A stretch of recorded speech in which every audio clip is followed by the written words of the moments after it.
not only is there not a town, Yeah. there's a school and a church. Not only is there not a town, there's not running water, there's not power. And I think that's why I get so emotional. It's like, just think about everyday life. Yeah. It's just incredible. Yeah.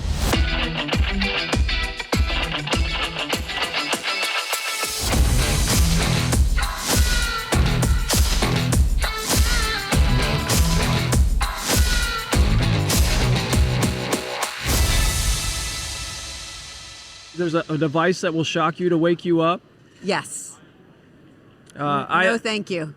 Not interested. No, thank you. Life is complicated enough. I don't need a shock collar. My wife might say different. I like my nice quiet melody that's waking me up. It's bringing me in softly. It brings you in softly? Yes. Okay, so is that the app that first thing you hit in the morning? Is your waking up, or do your natural clock wakes you up? Natural clock actually does usually beat the backup phone straight up alarm. Okay. With a nice sweet opening. So what time does Teresa's natural clock wake up?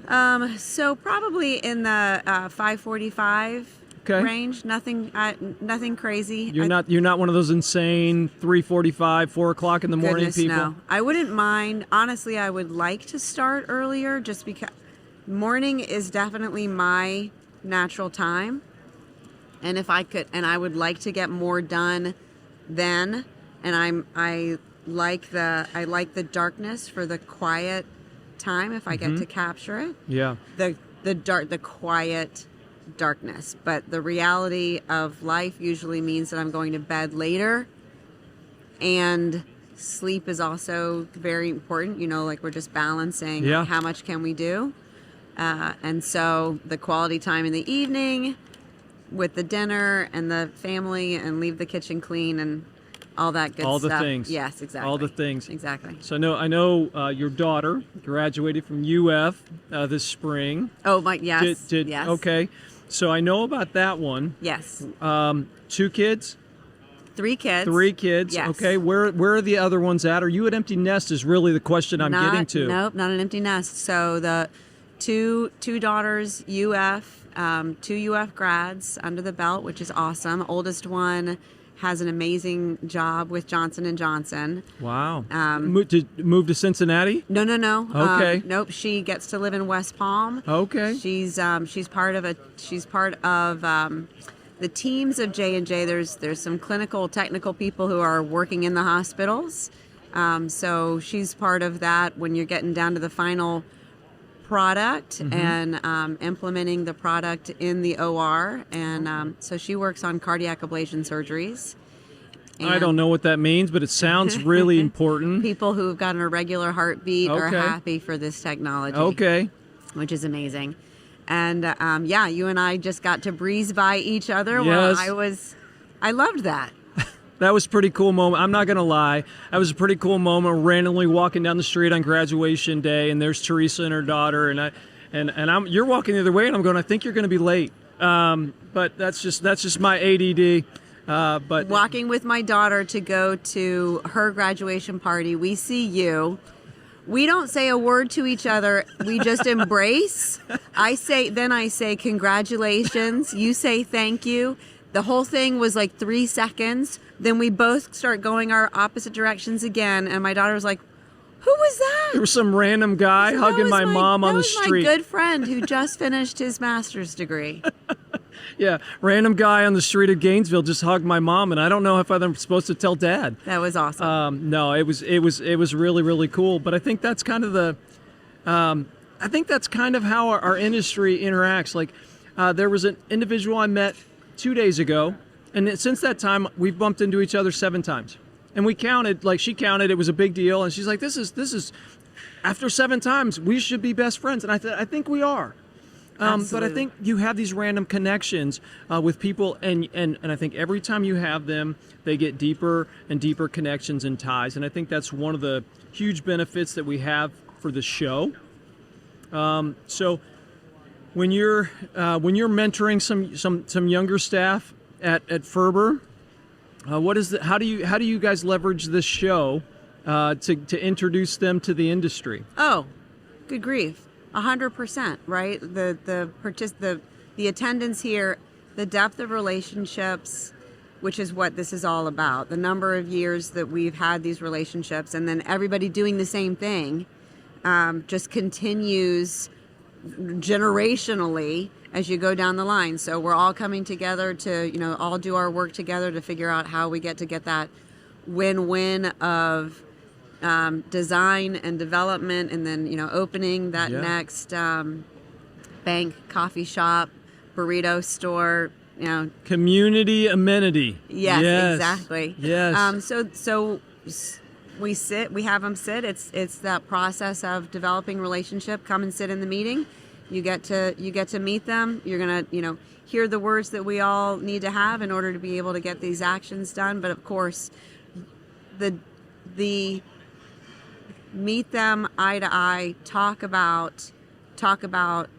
Yeah, we're going to talk about the deal, but we're going to talk about life, which, by the way, I do need to go ahead and mention that third child who is... We should probably cover that, because if you leave them out, you're a horrible mom. Exactly. Senior in high school, down to the count, 60 days left, get the applications done and out the door. Oh, so you really are getting close to that season where you're getting ready to drop your last kid off. We are. Okay, are you mentally you mentally getting ready for that? Ready, 100%. Yeah. I love for them to go and fly. Yes. Love for them to go and fly. But that doesn't mean you don't want to hold on just a little bit. No, I love for them to go and fly. I love to see them continue to grow and to learn, and then to see what the next step is with them. Yeah. No, that's awesome.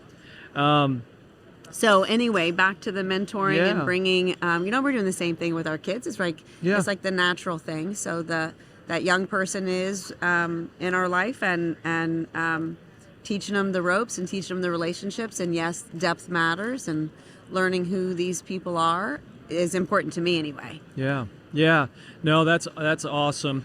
So I don't know if you brought the Kleenex, but I warned you. You did, and I did. You did? Okay, right, good. So get them ready. Yeah. So I just sat down with Alex Evans, and a wonderful human being, has a nonprofit, serves the homeless community here in Orlando, and has run it for several years.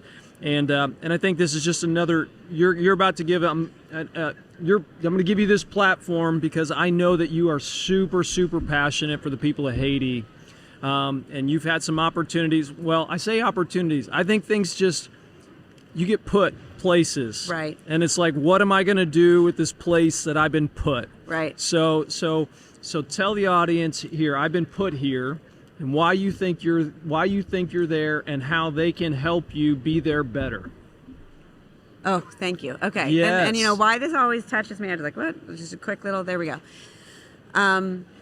So a small community in Haiti that is about a 3-hour car ride from Port-au-Prince. It wouldn't take you as long if they had better roads. But about 3 hours, and it's a rural community. Bondo, Haiti does not show up on the maps of Haiti. Bondo, Haiti. Bondo, Haiti. Okay. And in Bondo, which is a community that lives on the side and then up a mountain.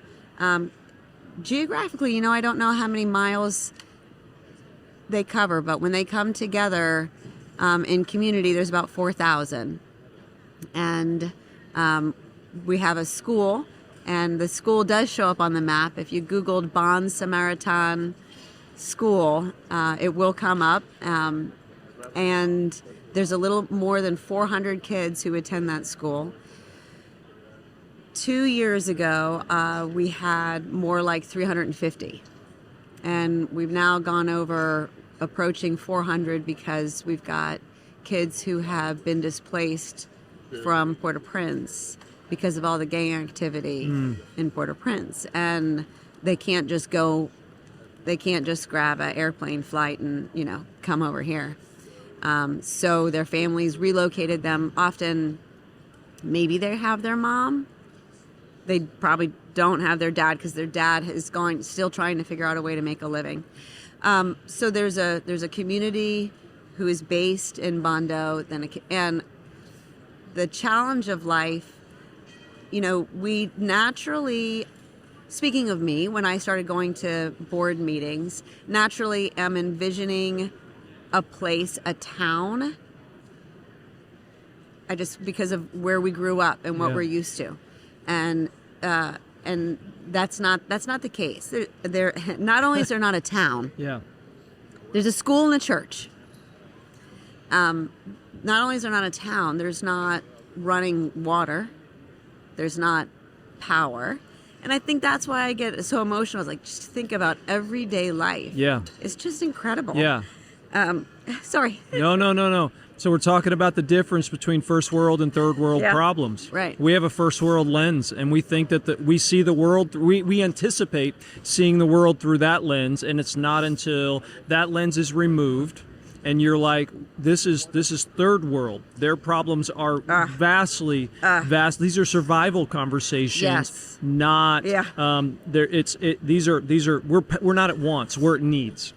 Yeah. So what are some of the things that your organization, that you're the chair, is it president of the board? I'm the VP of the board. VP of the board. Yeah. So what are some of the things that your group is doing to meet some specific needs for that group? The school, first and foremost, Okay. is what the Education community is wants. key.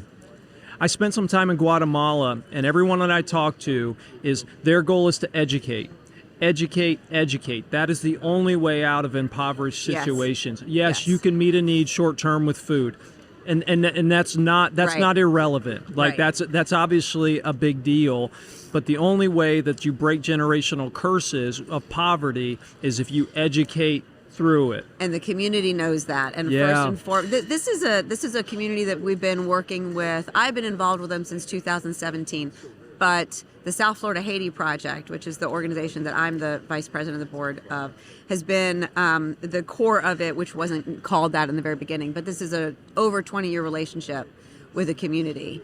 And from the very beginning, education was identified, and that's why the school is there. Yeah. It started off as elementary school, and then they just kept continuing to push the funding. So funding towards, we support the salaries for the teachers. Okay. And at this point, it's pre-K, little 3-year-old, little, all the way through. In Haiti, they go to the grade 13 as compared to our 12th grade. Amazing testing rates. There's actually, the Department of Education is still working in Haiti with everything else. It's astounding. Wow. They have to test out, and we have an like 95, don't quote me, but I do believe 95% success rate for our students as they're testing through. The next desire, vocational school, we have staged in in Fort Lauderdale right now, hoping it's shipping this week, a container of sewing machine and sewing class equipment because they've kicked off their sewing vocational school. They have got plans that they want to do plumbing, electrical, and masonry. So starting with sewing. Wow. So the help is in helping to continue to buttress the base foundation of the elementary school and the secondary school.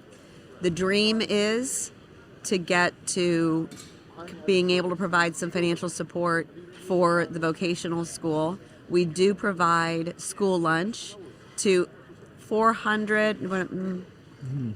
times a week, I think we're 450 kids now, 5 times a week. We do that several different ways. We can still buy food in country, and we do. We come together on food packing events in South Florida, so far once a year, which is a great event, and then we get that shipped down to them.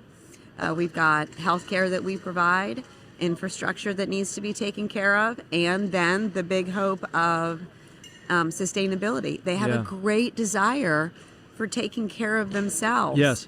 Building businesses. Yes.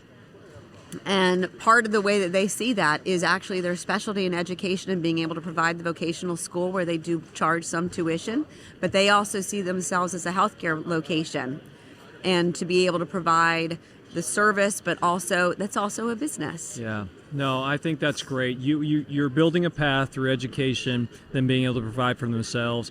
Obviously, Bible talks about teach a man to fish, right? And so I think.